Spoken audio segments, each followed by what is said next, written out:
Well, in America, in Europe,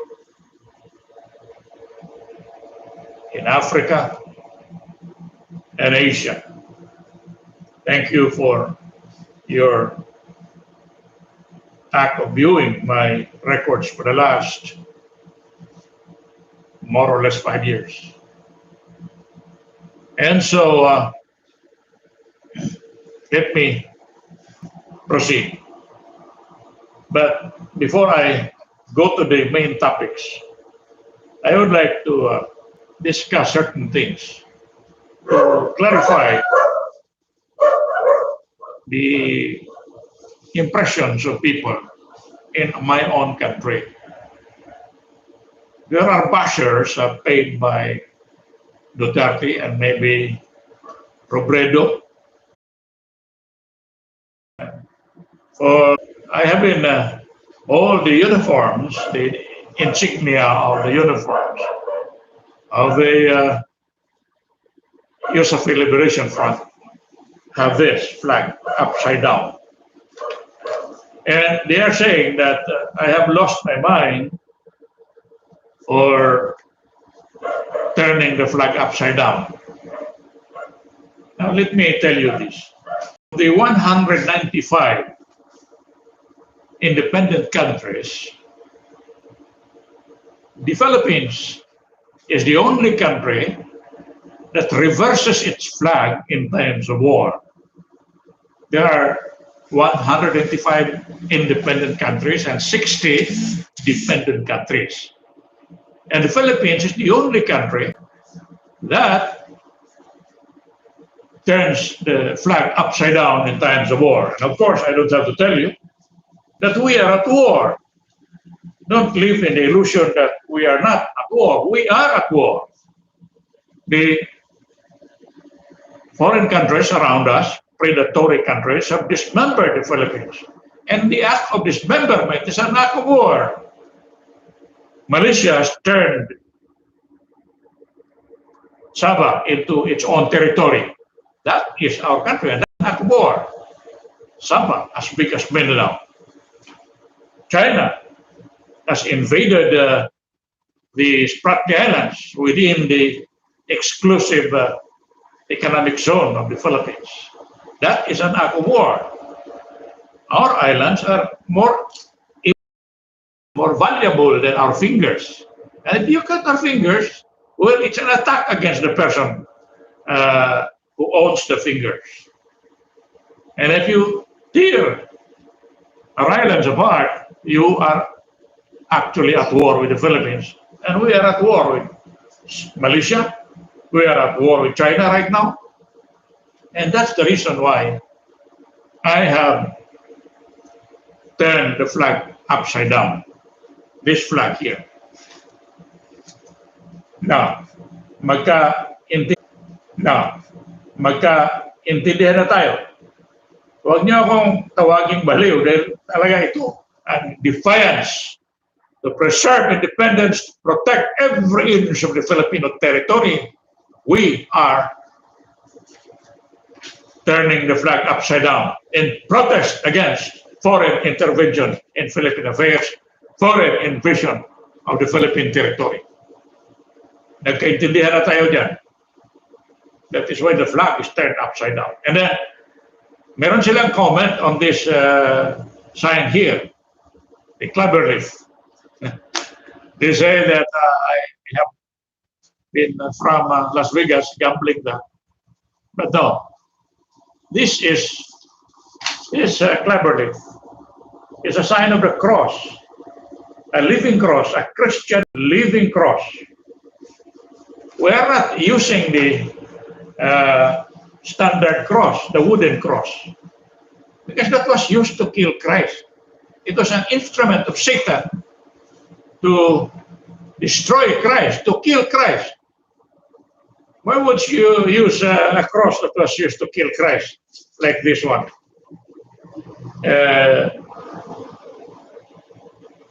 If that was used to kill Christ, I cannot. So I decided to use clever leaf as a form of a modern cross, a living cross of Christ. for the bulwark of Atala. Of course, if you turn this upside down, like what Joe Biden did, President Joe Biden of America did, well, then it becomes good. It's okay. You can use that against Satan, turn it upside down, and then that becomes a sword against evil, a sword against Satan that has destroyed the Philippines for the last 500 years, or destroyed the world for the last 2,000 years. You can use the sword as the cross as a sword. By using also the rubber leaf. On March 16, 2017, one of my generals, General Reggie Acker, took this picture from the sky. I think I should, was a clover leaf, a clover leaf. Let's have a closer look at that. A clover leaf. And later on, the clover leaf turns into a burning sun. The sun becomes a clover leaf, the sun. I was reminded of what happened to Constantine in his war against his brother-in-law at the Melvian Bridge, close to the Empire of Rome, the capital of Rome. And he saw an angel giving him a cross, the old cross. And he was assured that with this sign, you will conquer. And maybe that was a sign for the bulwark and Bathala, Yusuf Liberation Army, maybe Christ, maybe God, maybe Bathala was telling us, by this sign, you will conquer. We will conquer. We'll destroy all the forces that are invading the Philippines. Now, I have explained why I'm reversing the flag, and I hope the basher of Duterte will stop talking about the flag. And I have explained why I am using this clover leaf as a sign of a living cross of Christ. Right? My countrymen, let me now talk about the four major problems that are facing the country today. Four major problems. Oh, it has been facing our country for a long, long time. The church, number one. Number two, the evil of the government, the evils of the government. Number three, the people themselves, the apathy of the people. And number four, foreign invaders. Those are the four major problems facing the country today. The church, evil government, the people, and foreign invaders. Well, let me briefly talk about the church. The church has been a big problem. For the last 2,000 years, the church has been teaching the people about the Christian Bible, which turned out to be a satanic Bible. That's why they're using the cross. This one. A symbol of Satan. This is a symbol of Satan. This is not a symbol of Christianity. If you turn it upside down, like the Philippine flag now, it becomes a symbol of defiance against evil in the world. Naging instrumento para kalabanin ang mga demonyo sa mundo kung baliktarin ang cross. So the cross has been used for 2,000 years to destroy the minds of the people. The Bible has been used for 2,000 years to destroy the minds, the souls of the people. Ba't sinabi ko yan? Well, in Matthew 5:39, that is my favorite weapon of attack against Satan. It says, do not oppose an evil person. What does it mean? Well, it means you help Satan. If you are not supposed to oppose an evil person, you help Satan, you help corruption, you help everything that's demonic and against man. And so I'm surprised if the people are supporting Rodrigo Duterte.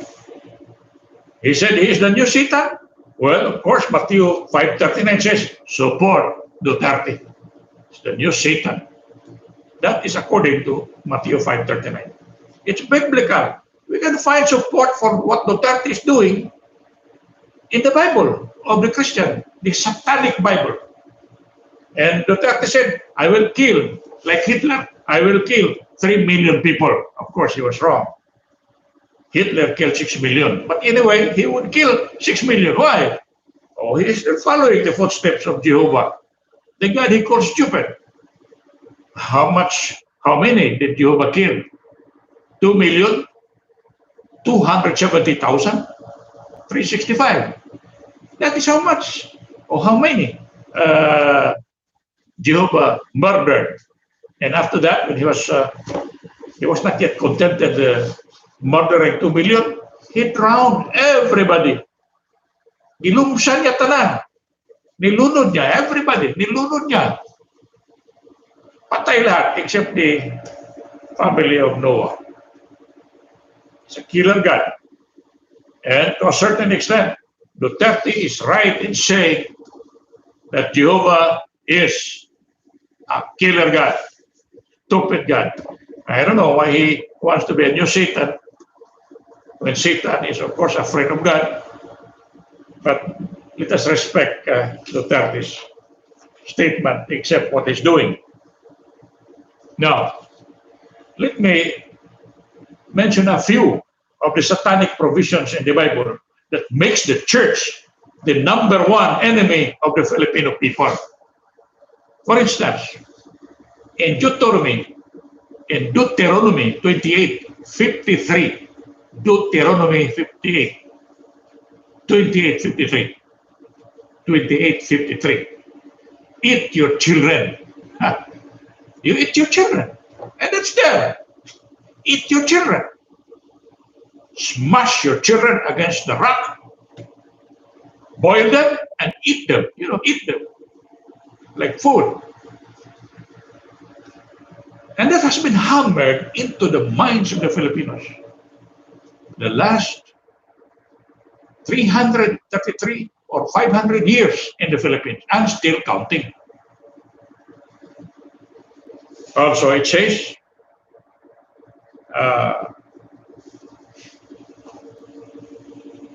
how should I say this mildly without sounding vulgar? Fuck your children, your daughters. That's the terrorist way of saying it. Fuck your daughter, sister. Like Sarah. Jehovah told Abraham, you fuck Sarah, so you will have a child. And Lot fucked his 2 daughters, following the style of Abraham. His 2 virgin daughters had 1 child each. One of the grandchildren of what's this Lot? That's Moab, the great grandfather of David, Solomon, and Jesus Christ. Moab, the Moabites. And so that's it. This Holy Bible here.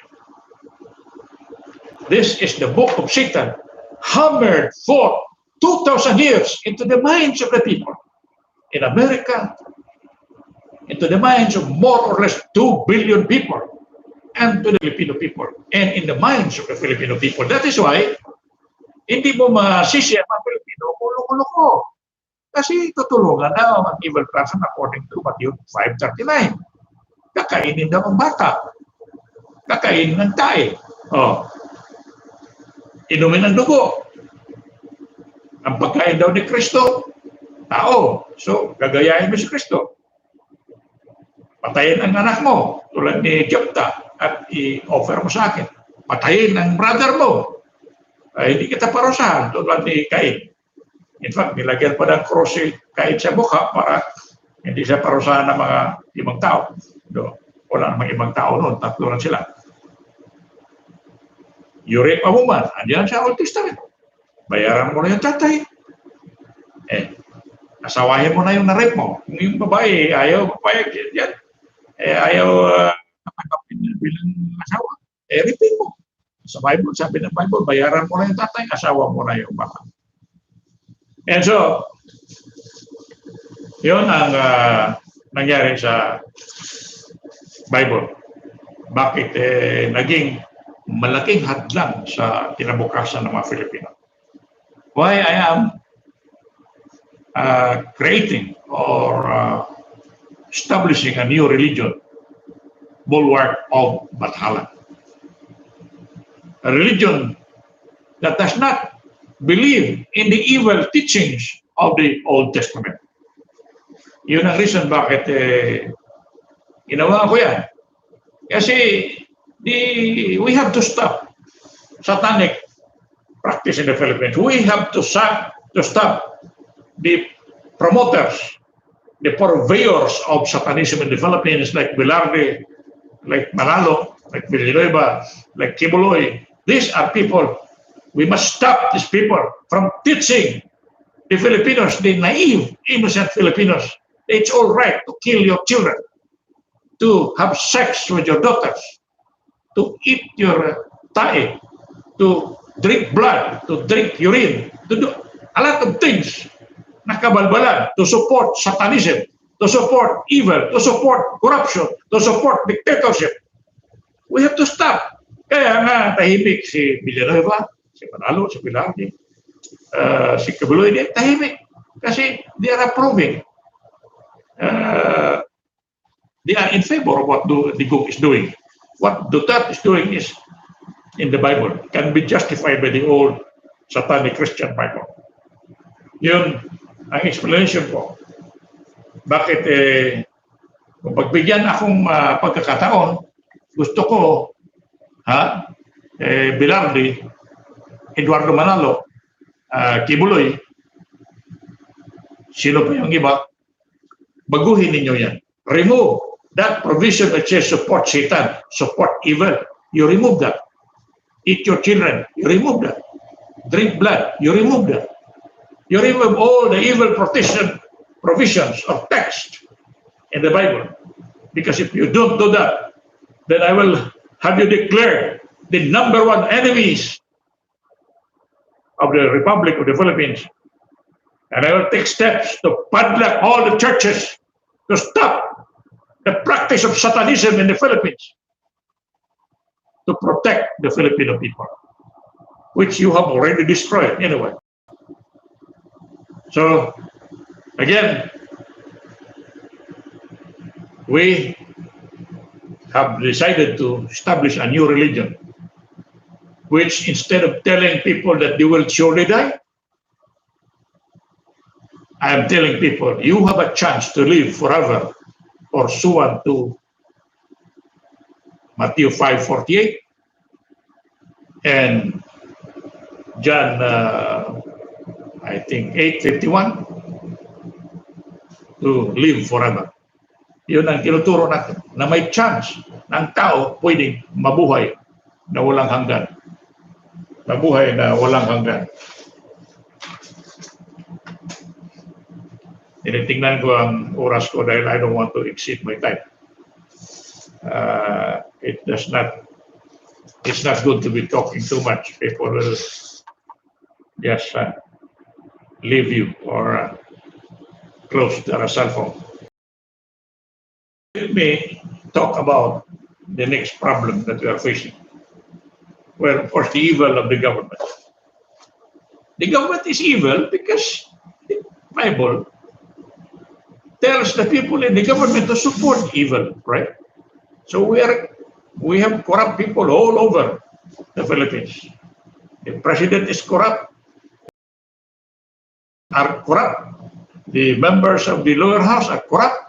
The members of the Senate are corrupt. Everybody in the Philippines, almost everybody in the Philippines is corrupt. Most of them are corrupt. And so we have no future.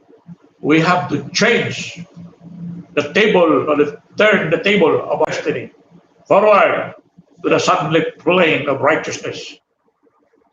We have to rectify the errors of history. We have to reject that Bible, which they call holy. It is not a holy Bible. It is a satanic Bible. And I condemn that Bible to the high heavens. The second problem is, of course, the people, the people. Before we, yeah, the people. The people are aware of the problems in the Philippines, but they're not doing anything. They're apathetic, numb, manhid. Hindi na, they don't care anymore. By their silence, they are supporting evil. By their silence, they are supporting corruption.